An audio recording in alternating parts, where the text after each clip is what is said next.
Paz do Senhor a todos. Hoje nós vamos dar continuidade ao nosso estudo, né? Nós estamos estudando o Sermão do Monte e é o segundo vídeo que nós estamos fazendo. E nós queremos hoje começar falando da primeira bem-aventurança, né? Nós vamos continuar com o texto lá em Mateus, capítulo 5, né? Nós vamos ler os 3 primeiros versículos, amém? Jesus, vendo a multidão, subiu a um monte, e assentando-se aproximaram-se dele os seus discípulos, e abrindo a boca os ensinava, dizendo: Bem-aventurados os pobres de espírito, porque deles é o reino dos céus. Amém? Algumas Bíblias vai falar bem-aventurado os humildes de espírito. E vamos compreender um pouco hoje o que significa exatamente ser pobre de espírito ou humilde de espírito. Se nós observarmos e pegarmos lá o termo, a palavra no original do grego, usava-se dois termos, né, ou duas palavras, para exemplificar a questão da pobreza. O significado de uma delas era o seguinte: é aquela pessoa que ela era pobre, ela não tinha muito dinheiro, mas ela tinha, por exemplo, o suficiente para ela se manter, o suficiente para ela sobreviver, vamos dizer assim. Então ela tinha dinheiro para comprar comida, tinha dinheiro para a vestimenta, né? Ela tinha dinheiro para passar os seus dias, mas era tudo muito contado. Ela não podia, por exemplo, nunca sobrava para ela fazer uma viagem, para ela comprar um carro, para ela fazer alguma coisa que fugisse daquela rotina de sobrevivência, vamos dizer assim. Então ela tinha assim para comida, tinha para se vestir, para caminhar, para viver a vida, mas ela não podia fazer nada de extraordinário, né? Por exemplo, ir a um restaurante, fazer uma refeição fora. Ela não tinha condições, era uma pessoa pobre que tinha o suficiente para não morrer, para continuar viva. Mas existia também um outro termo que era usado para pobreza extrema, né? Nós estamos falando, por exemplo, de um mendigo, estamos falando de uma pessoa que ela não tem nem o suficiente para sobreviver, alguém que dependia realmente da ajuda de alguém, dependia da benevolência de alguém. É o mesmo termo, por exemplo, que Jesus usa quando ele vai ensinar com aquela parábola do rico e Lázaro, né? Lázaro, aqui nesse caso, ele é exatamente este pobre extremo, uma pessoa que não tinha nada, absolutamente nada. E o termo que é usado aqui nesse texto de Mateus é exatamente esse, quando fala de pobreza extrema, de alguém que tem necessidades extremas, alguém que não consegue sobreviver com as próprias pernas, que não consegue sobreviver com os próprios recursos, mas precisa, depende da ajuda de outra pessoa, da ajuda de alguém. Mas de que necessidade exatamente nós estamos falando aqui? De que dificuldade exatamente o texto está falando? Bem-aventurado, porque parece uma contradição, né? Bem-aventurados os pobres de espírito, os humildes de espírito, ou seja, aquelas pessoas que têm maior necessidade, elas são as bem-aventuradas. Por quê? Porque delas já é o reino dos céus, né?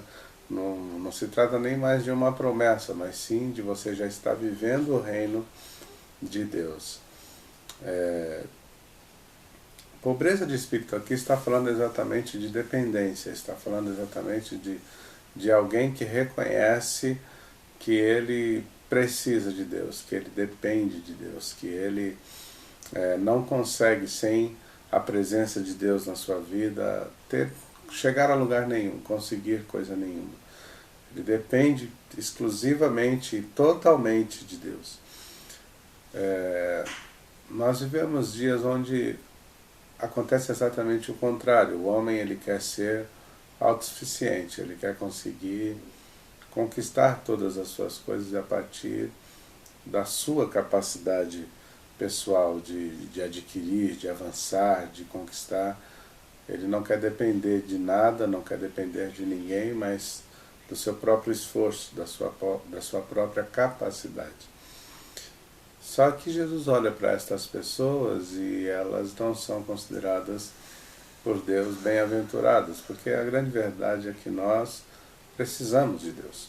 Precisamos de Deus o tempo todo e para tudo. Sem a presença de Deus em nossas vidas, nós não vamos conseguir chegar a lugar nenhum, não vamos conseguir alcançar os objetivos, não vamos conseguir viver uma vida de fato abençoada. E Jesus diz assim, olha, é plenamente feliz aquele que reconhece que precisa de Deus, que reconhece a sua dependência. Sabe, irmãos, talvez esse seja um dos grandes problemas da igreja. Essa é a primeira bem-aventurança e, na verdade, para eu conseguir viver as outras, eu dependo de entender essa minha grande necessidade, a necessidade que eu tenho de ter Deus na vida, que eu tenho de ter a presença e a manifestação de Deus no meu dia a dia, no meu pensamento, nas minhas palavras, no meu comportamento. Nós precisamos de Deus. O bem-aventurado pobre de espírito, aquele que reconhece que ele é absolutamente limitado, que ele realmente precisa de Deus e que ele não vai conseguir viver, ele não vai conseguir sobreviver, não vai conseguir avançar se Deus não estiver na vida dele, se Deus não estiver cuidando, sabe, do seu dia a dia, não estiver cuidando da sua casa, não estiver cuidando da sua família, não estiver cuidando dele mesmo. Nós precisamos de Deus. Mas como conseguir viver essa grande bem-aventurança? A grande verdade é que nós precisamos reconhecer a nossa necessidade de esvaziar-se de si mesmo. E aqui é que está o grande problema. Aqui é que está realmente a grande questão, porque nós, na maior parte do tempo, nós imaginamos ser plenamente capazes de fazer as coisas. O ser humano ele tem a concepção de que ele sempre vai ter a solução, de que ele sempre vai resolver. Mas a grande verdade é que isso, na prática, não acontece desse jeito. Nós erramos o tempo inteiro, nós temos dificuldades para se desvencilhar do pecado, para se distanciar do erro. Temos uma facilidade enorme para errar, temos uma facilidade enorme para cometer erros, para fazer coisas que não deveríamos fazer. E nós precisamos entender de maneira mais ampla, de maneira mais verdadeira e contundente, a nossa necessidade da presença de Deus dentro de nós. E as bem-aventuranças vai falar exatamente disso, de um homem que precisa, para ele dar certo, precisa ser transformado. Mas não transformado por coisas que são falíveis, por coisas que são passageiras. Precisamos ser transformados por algo que é capaz de gerar vida dentro de nós. E a palavra de Deus é a única força, é a única arma que nós temos para nos transformar, para fazer de nós um homem e uma mulher completamente diferente, de fato equilibrado, de fato transformado para viver melhor. Pobre de espírito é aquele homem, é aquela mulher que consegue reconhecer o poder de Deus. Mas mais do que isso, é aquele homem, é aquela mulher que consegue reconhecer a autoridade de Deus sobre as minhas fraquezas, sobre os meus flagelos, sobre a minha fragilidade. Nós observamos que a sociedade, que o homem no todo, ele caminha exatamente na contramão disso, porque ninguém quer se esvaziar, ninguém quer dizer não para si mesmo. Pelo contrário, nós queremos a afirmação. O ser humano ele quer afirmação, ele quer reconhecimento, ele quer crescer a qualquer custo, porque ele espera da sociedade este reconhecimento. Mas nós não vamos conseguir se Deus não fizer por nós. se Ele não agir por intermédio das nossas vidas. O pobre de espírito é aquele homem, aquela mulher que, quando olha para si mesmo, ele não camufla, ele não esconde quem de fato ele é. Sabe, é aquela pessoa que consegue reconhecer exatamente as suas fraquezas, a sua fragilidade, que consegue reconhecer a sua limitação, e a partir daí ele olha para Deus e ele enxerga no Senhor a solução para a sua vida. Alguns cientistas falam exatamente um pouco do contrário disso. Por quê? Porque eles vão falar da necessidade, sim, do homem se esvaziar. Ele vai falar da necessidade do homem se reciclar, mas não reconhecendo o poder de Deus para transformá-lo. Apenas se esvaziar para que ele consiga reciclar as próprias ideias e, através de um exercício de afirmação de si mesmo, ele conseguir dar certo. Mas a grande verdade é que nós sozinhos não conseguimos, porque a gente acerta em algumas coisas, mas erramos em tantas outras, e acaba que isso vai gerando, ao longo da vida, ao longo da existência, muita frustração, e essa frustração vai fazer com que eu me decepcione comigo mesmo, e a partir daí as coisas começam a não dar certo, começam a não funcionar. Irmãos, a única maneira de nós sermos bem-aventurados e vivermos a bem-aventurança do Senhor é permitindo que a obra da cruz ela realmente se concretize nas nossas vidas. Todo homem precisa reconhecer o seu estado de pecado, precisa reconhecer seu estado de miséria, precisa reconhecer que lá atrás, quando o homem pecou e depois posteriormente toda a humanidade peca junto com ele, nós fizemos uma escolha. A escolha que o homem fez é uma escolha ruim, é uma escolha que leva ele à destruição, que leva ele à perca, que leva ele a danos. À medida que os anos passam, à medida que as coisas acontecem, se cumpre a cada dia o que diz a palavra. O amor tem esfriado. Que amor? Amor por Deus, amor pela obra, por toda a criação do Senhor. A iniquidade aumenta, que é exatamente essa vontade descontrolada de fazer tudo que eu tenho, que vem à minha cabeça, mas o grande problema de tudo isso é que nós estamos o tempo todo destruindo aquilo que temos. Estamos o tempo todo destruindo aquilo que é positivo, aquilo que é belo, aquilo que é importante na vida. Os nossos erros afastam a família, afastam os amigos, afasta principalmente Deus das nossas vidas, porque Deus nunca vai compactuar com o pecado, Ele nunca vai compactuar com a promiscuidade, Ele nunca vai compactuar com aquilo que está errado, porque a proposta do Senhor, por intermédio da sua palavra, por intermédio de toda a Bíblia, é um homem que é correto, é um homem que quer e que vai se posicionar para que seja por Deus aperfeiçoado. Existem alguns exemplos na Bíblia que nos deixa bastante clara essa questão do pobre de espírito. Por exemplo, no livro de Lucas, fala de um momento em que o capítulo 18 de Lucas fala de duas pessoas orando. Vai falar de um publicano, como nós explicamos, né, até no primeiro vídeo. Publicano era aqueles cobradores de impostos que existiam dentro de Israel na época de Jesus, e fala de um fariseu orando. Na oração do fariseu, ele está lá dando graças a Deus, porque ele não era como um pobre, um miserável, um mendigo, era um homem abençoado. Mas é interessante que esse fariseu estava orando em praça pública, em voz alta, querendo mostrar para todo mundo que era alguém abençoado. Me parece muito parecida com algumas práticas que nós temos visto nos nossos dias, onde ministros, né, líderes evangélicos, quando vão orar, fazem questão de deixar isso visível para todos, né?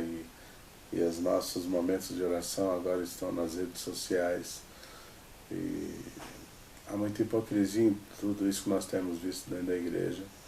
E mostra também lá o publicano que, ao contrário, né, do fariseu soberbo, ele vai se humilhar diante do Senhor. E ele reconhece as suas misérias, ele reconhece a sua necessidade do perdão, da misericórdia do Senhor.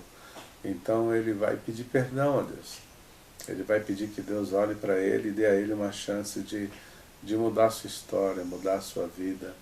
E esse é um exemplo claro do pobre de espírito, de alguém que reconhece que precisa de Deus, alguém que reconhece a sua fragilidade, o seu distanciamento de Deus e como isso causa destruição.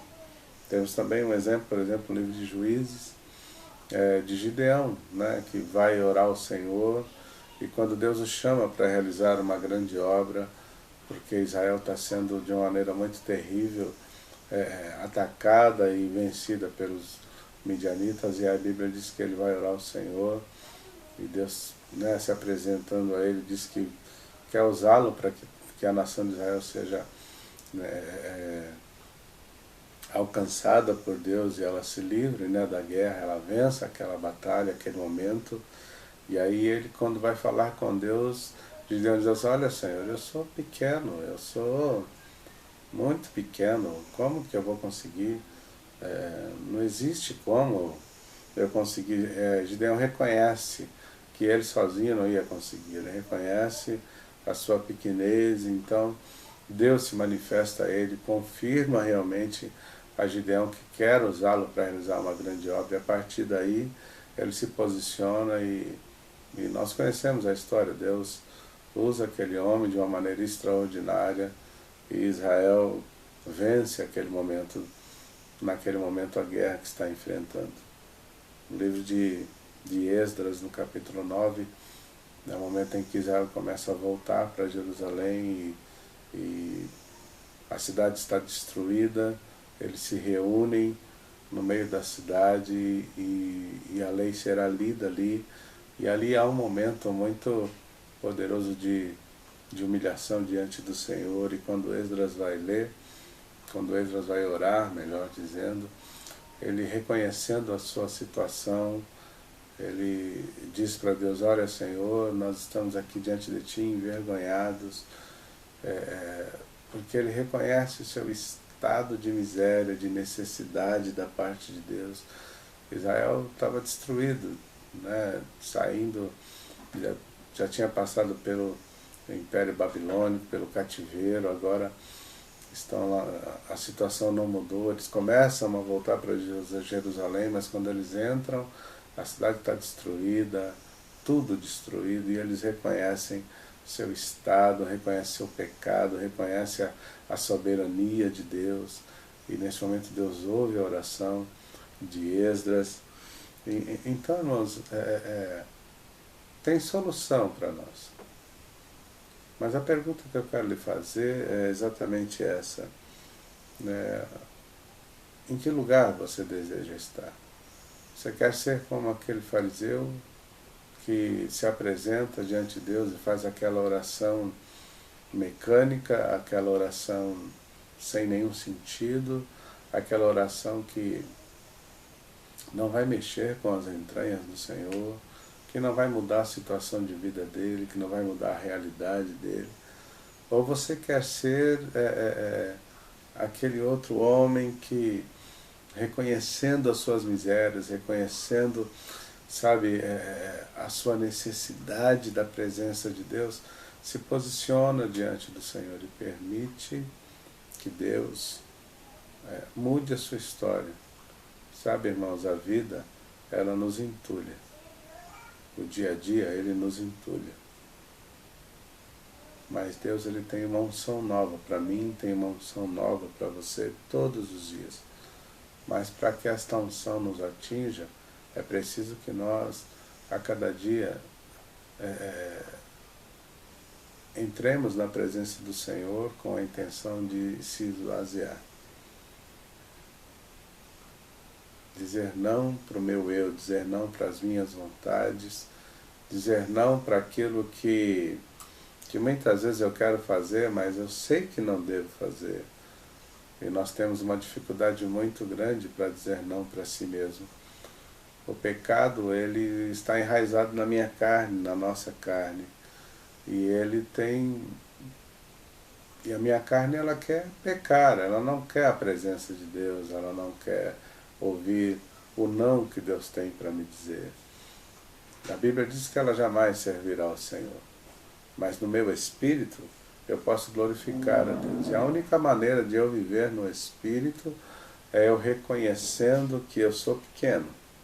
É eu reconhecendo que eu sou pobre, no que diz respeito a entender os preceitos do Senhor, entender os segredos de Deus, entender tudo o que acontece nas regiões celestiais. Eu sou pequeno, eu sou pobre, e a única maneira de eu conseguir viver essa vida em Deus, essa vida transformada por intermédio da sua palavra, é eu me permitindo ser cheio agora não das minhas convicções, não daquilo que eu gosto de fazer, mas eu ser cheio de Deus, dos valores do Senhor. Os nossos dias, eles são terríveis. Vivemos uma igreja que ela desconhece o que é perdão, por exemplo. A gente não consegue perdoar. Vivemos dias onde nós observamos que o comportamento da igreja parece ser o tempo todo um comportamento de autopromoção.